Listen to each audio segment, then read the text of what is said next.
Hello there, my beautiful souls. My name's Hunter from Hunter's Healing Heart. I'm a health, wellness, and ascension coach, helping you rise towards your highest frequency, vibration, and truth. And today, guys, we're going to be talking about creation and programming. And these guys are happening all the time, whether you're conscious of it or not. And so what is happening, guys, there is two forces at play. First, we have your internal forces, right? These are your deeply rooted beliefs and values. And you may or may not be conscious of it, but it's always projecting, right? And so the universe is going to give you experiences and moments and lessons that are in alignment with that. And so you have to really ask yourself, are you happy and are you fulfilled with what is manifesting right now in this universe? And if the answer is no, you got some work to do. So it is taking ownership, taking accountability, and then really recognizing your own internal creation process or your own internal values, guys. And the opposite side of the spectrum is your environment is programming you as well. And this could either be conscious or unconscious, but you have to be deliberate. Is it programming you in a healthy way? And depending on where you're at and what culture you're in, more often than not, it's not, guys. External programming takes you off your truth and takes away your power, and it creates separation. It creates separation from God. It creates separation from your highest truth and vibrancy, and it creates division amongst us collectively. It is meant to bring us apart so they have more control and power over us. It's incredibly dysfunctional.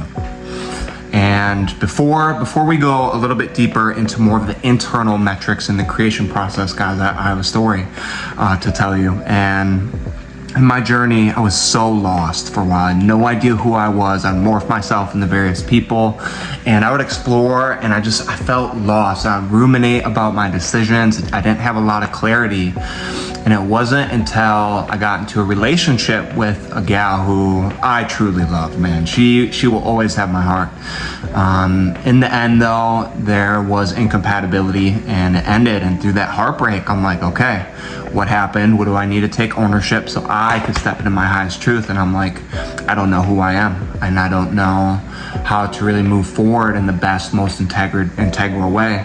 So that's where I came up with the values, guys. And with this process, there is your personal values, and then you have your relationship values, how you connect with other people. And it was immensely profound, and through that experience it gave me a lot of clarity and wisdom, be able to let people go.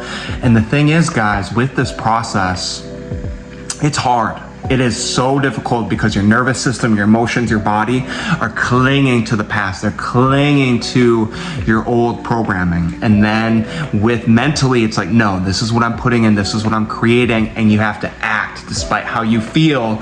And it's a very uncomfortable process and procedure, guys. It does not feel good because you have to override your feelings in that moment for your highest truth. Immensely powerful. And so with that, it completely changed my life, and I had a more clarity and didn't allow me to ruminate. And then it just letting go of the outcome, guys. That's the biggest part of the consciousness journey, because it's not about the outcome. It's about the journey and the steps that you're taking. And if you have absolute clarity and conviction, every choice that you make, that is immensely soul fulfilling, immensely soul fulfilling. And when you honor that calling by engaging new behaviors, new actions, the feeling you get, the best feeling in the world, guys, the best feeling in the world. And so you're human, you're gonna mess up on this journey and like, oh man, the old paradigms came up, or dang it, I went to people pleasing in that behavior, I didn't stand in my truth, or man, I disassociated. You know, you have all these old programmings, and it's just honor that, love that, but it's gonna constrict when you're not honoring your highest calling or what you're intentionally creating, guys. And that feeling alone will be more of a catalyst for you to keep doing the better behaviors. And so with the values, guys, it can be difficult in the beginning if you don't know, like, what are your values? What do you stand for? And so some questions that you could ask that are immensely powerful is keep the end in mind. If your time here on this planet was done and you're at your funeral, what would people say? And would you be proud of how you showed up? And if the answer is no, which good chance it is, you got some work to do. What do you want to be remembered for? Who are your heroes? Who are your mentors? What inspires you? How can you be the hero of your own story?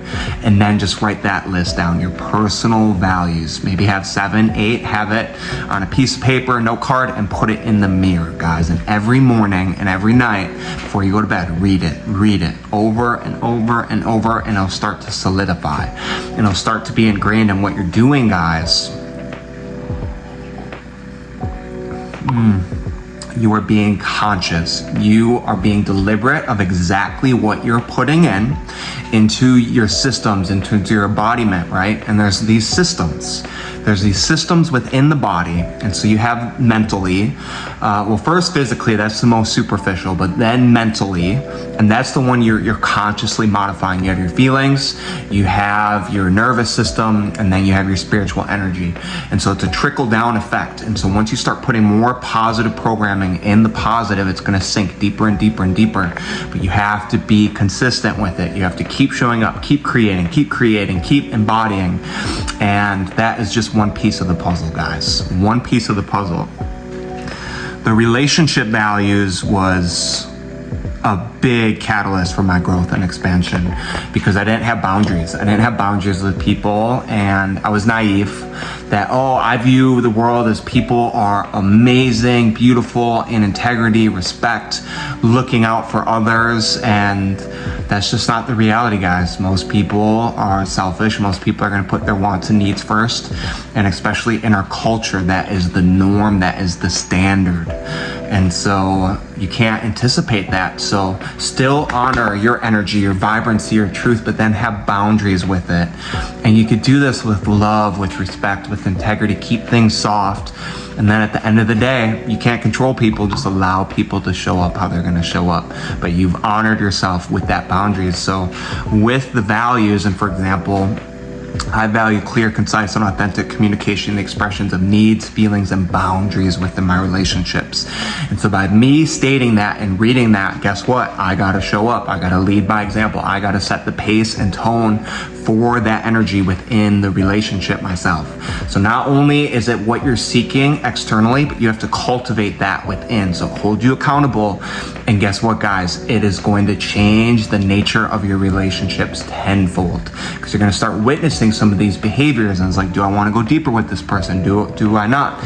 And am I being in alignment and stepping into my true self? So you're consciously creating it, right? That is part one, right? You're putting it in the system, you're speaking it into the mirror, but then throughout the day, you're going to have opportunities to embody that, to take action on that. And that's where it really starts solidifying. And then you're starting to get external reflections of that, guys. And the last part is your environment. Your environment is going to start playing a role in it. So are you in a healthy environment that's going to make you feel fulfilled and honored? And those are the three pieces, guys. You have your creation process, your intention, you have the action of honoring it, and then you have the environment. And they all feed into each other, guys. But with that, you are taking ownership, you're taking your power, and you're being very deliberate and concise with it. And as you keep discovering deeper and deeper layers of yourself, guys, those are going to change. And what you thought you wanted in one moment, down the line, it's going to change. So these values are always being refined based on your experiences, what you're working through, your disempowerments, your radiance. And so this is a powerful tool in the creation process. A powerful tool, completely change and revolutionize your life. And this is the basis for a lot of the work that I do. Those values, this creation, that's more so the foundation for you to start moving in your truth and in your alignment, guys. And another part too, with these creations, is you have to start cultivating presence throughout the day. And the presence is immensely powerful, because what that does is it allows you to be more in the moment and to detach from your old programming, right? So if you're not cultivating the presence, and embodiment practices, breath work is key, guys. what's going to happen is you're going to have a higher probability being activated by your old programs, guys, because they run deep. You've been activating them for years. So by you breathing, being present, connecting to the body, you're going to be more open in it, and that's where you create. It's that creation process right there, right then, right now. And so doing that habitually every single day to deregulate your nervous system, connect deep to your body, and train yourself to be present where creation can happen. Those are the two important aspects of this, guys. So my question to you, what do you value? How do you want to lead your life? And then take action, guys, and watch the magic unfold. I do offer one-on-one coaching for you guys so we can help you discover those deeper layers of yourself, figure out your disempowerments, let those go, let those wither away, help them heal through a bunch of modalities and healing that I've learned on my journey. We release it, and then, guys, what are we putting in? What are we creating? And I hold you accountable to an actionable plan that's going to start solidifying those beliefs for you to step into your fullest. I'll support you every step of the way because I know what it's like to not have support. I know what it's like to do it alone, and it's frustrating, guys. Your support systems are vastly important.